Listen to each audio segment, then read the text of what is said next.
So a success story, you know, it's not very difficult to document this. One way to measure it is to see the number of articles that are being published in top journals in our field, in the arc theory field, in broad sense of the term, that are, you know, based on the institutional theory framework. So this is a very rough, you know, count that I did using the EBSCO search engine for, you know, top journals. And interestingly, what we see is that you do, and basically what I did is I looked at institutional theory as a subject term, and what we see is that there's a big increase in the numbers of articles in most of those journals, except in ASQ, where it seems to go down, but, you know, might explain that by evolving editorial policies. Everywhere else we see a big increase, but interestingly the increase is actually quite recent. So it's really the beginning of 2000 where you have really this strong presence of institutional theory in our OT journals, in our top OT journals. But it's definitely a trend that we can see.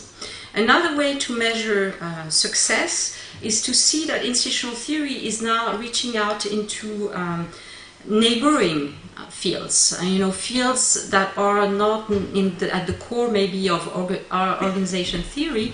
So in journals like Accounting, Organization and Society, we are seeing the increasing numbers of articles being published from that perspective. In Journal of Business Ethics, it's really been increasing to a significant extent. Even in Journal of Marketing and in Human Relations, we see such an increase. So this is, I think, another interesting sign. And finally, you know, only looking at the last year's big conferences, if you look at AOM, the OMT division 2013, out of the papers that were accepted, you can see that papers with an institutional theory frame were the dominant category of papers accepted. And EGOS, as quite a number of you know, last year we had 4 sub-themes on institutional theory. You didn't really know which one to choose when you were yourself an institutionalist, and each of the sub-themes, I was running one of the sub-themes, we had a number of submissions that was absolutely amazing, and each of the sub-themes had really huge numbers of submissions. So it's clear that, you know, this is a big success story. And what is clear, you know, also as a consequence is that everybody seems to be somehow an institutionalist, and that's one of the issues that I'll get back to in a moment. So from there, you know, then what is it? You know, what do we mean by institutional theory? And I will, you know, propose to go back a bit in the past to try to understand what it is, or at least to try to not understand, but try to propose my own understanding of what is institutional theory. I think it's a better way to put it. So obviously the roots of institutional theory are in Europe, and more specifically in continental European thought. And really the kind of cradle of institutional theory is German historicism in 19th century. Max Weber being one of the late German historicists in a sense, and can be actually interpreted that way. So obviously here the two grand or great-grandfathers of institutional theory, Max Weber and Durkheim, but more generally the German historicist school is a very important cradle point for understanding institutional theory.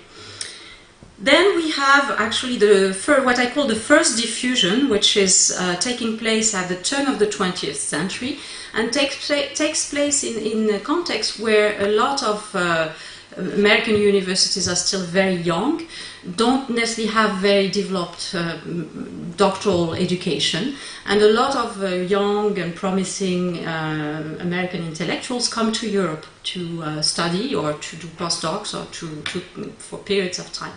And so a whole generation of people, amongst whom Veblen and others, were in Germany, came to Germany, and were strongly influenced by German historicism in particular, and went back and in a sense brought those ideas back into their own context, and as I say here, messaged those ideas back once in the US, and made it actually, this is also the time where social science in the US is being professionalized, is being divided into the different subdisciplines that we know, sociology, political science, etc. Departments are being created within universities, professional associations are being created, etc., etc. So we see the infusion of institutional theory in American economics very strongly actually at the time, American political science, American sociology. So this is really the origin of what we can call the old institutionalism, which is obviously, you know, broader than what we think about when we talk about the old institutionalism. In general, we say Zelznik and that's all. But in fact, there's a whole group of people across different disciplines in the US at the turn of the 20th century that really fits in there. So this is for me the first diffusion, and there's a fair amount of transformations. I go into more of the details on that in the paper, but I don't have time to talk about that here.